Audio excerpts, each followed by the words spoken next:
Hi everybody, welcome back. Let's jump into some tidbits because news actually happens during the week. Who knew? We're going to start with a couple of personal items. I've recently opened up a Chase business checking account. I received the debit card for that, as you can see here.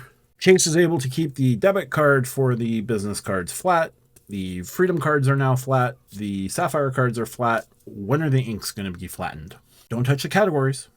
Don't do that. The inks are actually really good. Flatten them. But that's enough on that. Next personal item, the X1 card that I have. If you watched my most recent video from this weekend, my X1 card was hacked. Somebody was putting a whole bunch of Apple charges and a couple of Grubhub charges that I disputed all of, and X1 declined the Grubhub charges, so that was awesome. I went through the dispute process. They got back to me this afternoon. Everything that I disputed is not going to be charged to me. They found in my favor. They're going to send me a new card, and my authorized user doesn't need a new card as per them. So all in all, really good. Stay on top of these things. If you notice charges that you're not making, report them immediately.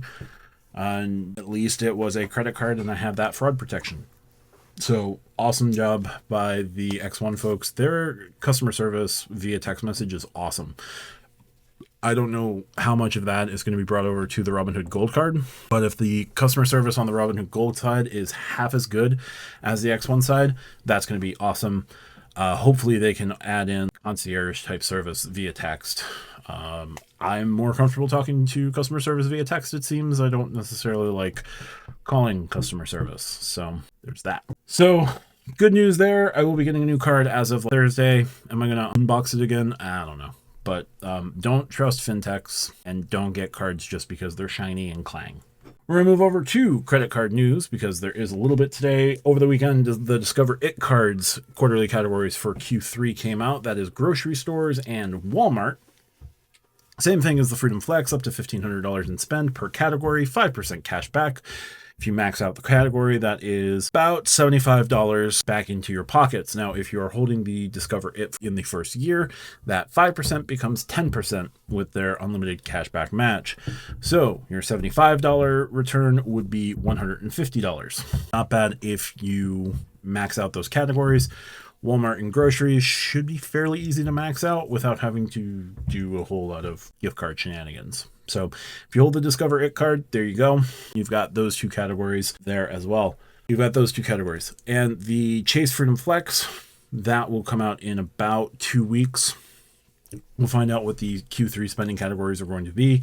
I don't have any early predictions, but we'll see what happens. They may mirror Discover. They may use Discover's last quarterly categories, but they already did that with restaurants. So we'll just have to find out. With both cards, remember that you will have to activate your quarterly categories prior to the quarter starting. With Discover, you will not receive points until you activate your quarterly categories. If you activate them halfway into the quarter, anything that you did beforehand will be lost. With the Freedom Flex, if you activate it by the 15th of the last month of the quarter, they will retroactively add back all of your points. So just be aware of those if you held the Discover It or the Chase Freedom Flex. We'll know the Freedom Flex's categories in about 2 weeks. I still prefer cards like the Huntington Vision Rewards card or the US Bank Cash Plus card just because they give you choice of how you spend your money. But that's just me. I'm going to do a video on the Huntington Voice Rewards at some point just because, man, some banks should copy that card. They do really well with that. Moving on, it's come up on PointsWire today that Bilt has a 50 referral lifetime total. And this was apparently as of February 1st of 2024. So this was reported on PointsWire, but the original source was Miles Talk. So I'm going to put both of those descriptions in both of those links in the description.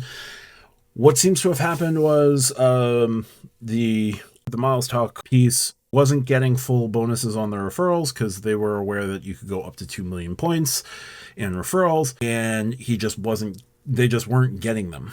So they reached out to Bilt chatbot. The chatbot said up to 50 per. And when he contacted a human, the human corrected the chatbot by saying it's 50 total. And this went into effect as of February 1st of 2024. I myself went back and looked at my emails from Bilt. Now, I get about 200 emails a day of just pure junk in my personal inbox. So I may have deleted an email if there was communication from Bilt. Bilt usually pretty good about communicating things, so I want to give them the benefit of the doubt. But I don't remember seeing anything in the beginning of the year about an update to the referrals program.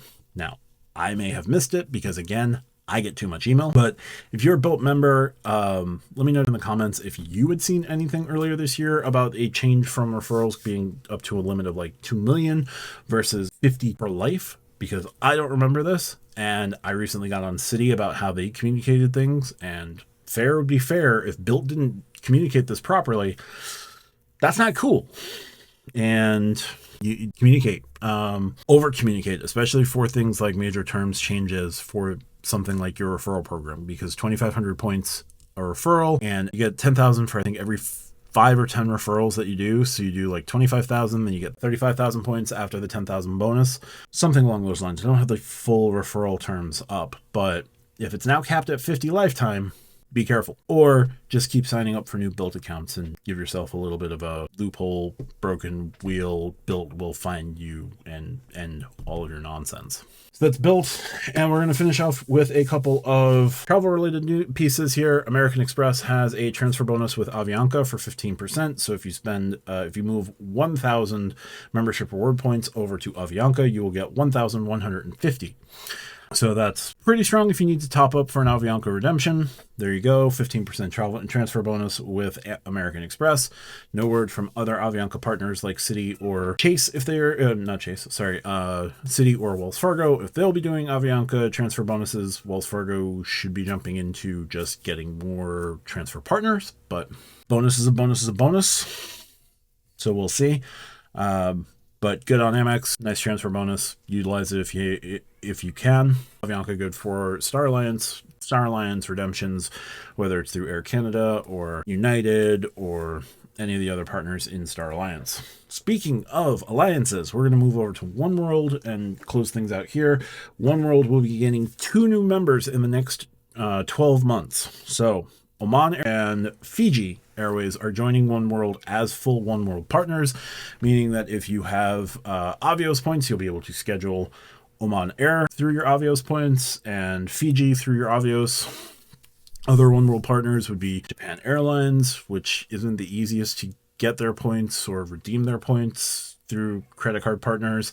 Alaska Airlines, which has a partnership now with Bilt and the Alaska card. American Airlines, who are just doing their own thing. But their points would now be used to book Oman or Fiji once they complete their joining of OneWorld.